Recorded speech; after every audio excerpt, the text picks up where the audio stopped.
আসসালামু আলাইকুম গাইজ, এখন আমরা আছি শেরলিয়াবাড়ি ব্রিজে। আজকে আমরা একটা সুন্দর জায়গায় ঘুরতে বের হয়েছি।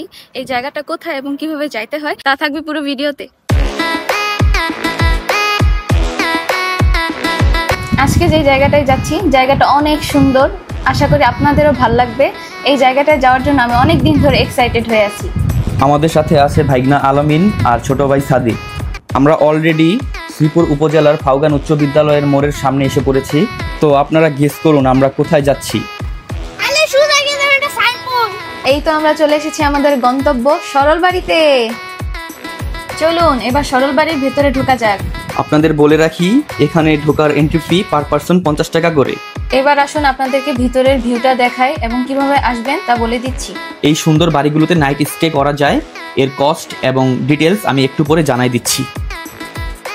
আপনারা যারা জয়দেবপুর হয়ে আসতে চান তারা জয়দেবপুর রেলগেট থেকে অটো বা সিএনজি নিয়ে প্রথমে ফাউগান উচ্চ বিদ্যালয়ের মোড়ে আসতে হবে। জয়দেবপুর হতে ফাউগান উচ্চ বিদ্যালয় পর্যন্ত অটো ভাড়া পার পারসন 50 বা 60 টাকা। তারপর ফাউগান উচ্চ বিদ্যালয়ের সামনে এসে ওইখান থেকে অটো নিয়ে আপনারা সরলবাড়ির সামনে এসে পড়তে পারবেন। ওইখানকার অটোওয়ালা মামাদের বললেই আপনাকে সরলবাড়িতে নিয়ে আসতে পারবে। কাপলদের কোয়ালিটি টাইম স্পেন্ড করার জন্য এই জায়গাটা ওয়ান অফ দ্য বেস্ট। এখানে চা খেয়ে গল্প করতে করতে কখন যে সময় ফুরিয়ে যাবে বুঝতেই পারবেন না। আর যদি সাথে বউ নিয়ে আসেন তাহলে তো জমিদারের মতো এইভাবে পা দুলিয়ে দুলিয়ে দোল খেতে পারবেন। আর যদি এরকম সাদিপের মতন একা আসেন তাহলে গার্লফ্রেন্ডের প্যারা খেতে থাকবেন।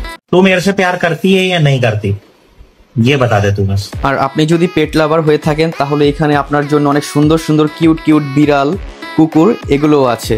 আপনি এগুলোর সাথে সুন্দর টাইম স্পেন্ড করতে পারবেন। বন্ধুদের সাথে আড্ডা দেওয়ার জন্য তো এই জায়গাটা একদম 100-100। আপনারা যারা ছবি তুলতে অনেক বেশি পছন্দ করেন তাদের জন্য এই জায়গাটা একদম পারফেক্ট। ছবি তোলার জন্য এখানে অনেক সুন্দর সুন্দর ফ্রেম পেয়ে যাবেন। কাপল ছবি তোলার জন্য তো বেস্ট একটা জায়গা। আলামিন আমাদের কাপল ছবিগুলো তুলে দিচ্ছিল। এবার আসুন আপনাদের এখানকার রুমের কস্ট সম্পর্কে ধারণা দেই। এখানে 2 রকমের ঘর আছে, বাঁশের ঘর এবং কাঠের ঘর। বাঁশের ঘরের ওয়ান নাইট স্টে কস্ট 2500 টাকা আর কাঠের ঘরের ওয়ান নাইট স্টে কস্ট 5000 টাকা। আমরা এখন উঠতেছি কাঠের ঘরের দোতলায়। এখানকার বারান্দাটা এত সুন্দর, এখানে বসে আপনারা আড্ডা দিতে পারবেন। দোতলার বারান্দা থেকে এখানকার পরিবেশটা সুন্দর করে দেখা যায়। নীল আকাশ, সবুজে ঘেরা যে এখানে সুন্দর একটা পরিবেশ, এটা আপনি দোতলায় না উঠলে বুঝতেই পারবেন না।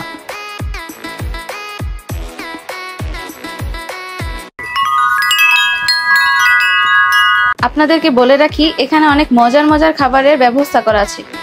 আমরাও কিছু খাবার অর্ডার করেছি, একটু পর আপনাদেরকে ফুল মেনু দেখাচ্ছি। পুরো ভিউটা দেখে আপনাদের কেমন লেগেছে তা কমেন্ট করে জানাবেন। এটাই হচ্ছে বাঁশের বাড়ি। এখানে ওয়ান নাইট স্টে করার কষ্ট হচ্ছে 2500 টাকা। এই যে এখানকার মেনু দেওয়া হলো, আপনারা মেনুতে দেখতে যা পাচ্ছেন সবই এখানে পাওয়া যাবে, সবসময় অ্যাভেলেবল।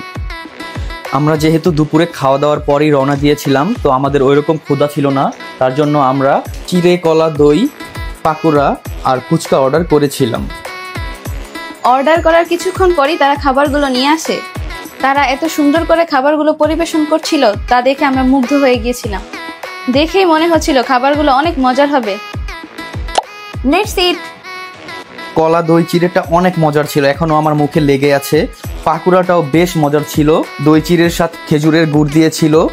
জাস্ট ফুচকাটা একটু কম মজা হলেও অন্যান্য খাবারগুলো অনেক মজার ছিল। দেখতেই পাচ্ছেন কিভাবে মজা করে খাচ্ছি আমরা। আমি পার্সোনালি আপনাকে সাজেস্ট করব খেজুরের গুড় দিয়ে এই চিড়ে দইটা টেস্ট করবেন। এখানে দিনের ভিউটা যেমন সুন্দর, রাতের লাইটিং ভিউটাও অনেক সুন্দর। আমার তো মন চাচ্ছে এখানে থেকে যাই। আজকে প্রিপারেশন না থাকার কারণে আমি এখানে থাকতে পারছি না, কিন্তু খুব সুন আমি এখানে এসে নাইট স্টে করব। সবাইকে অনেক অনেক ধন্যবাদ আমাদের ভিডিওটা দেখার জন্য। আজকের মতো এখানে বিদায় নিচ্ছি। আল্লাহ হাফেজ।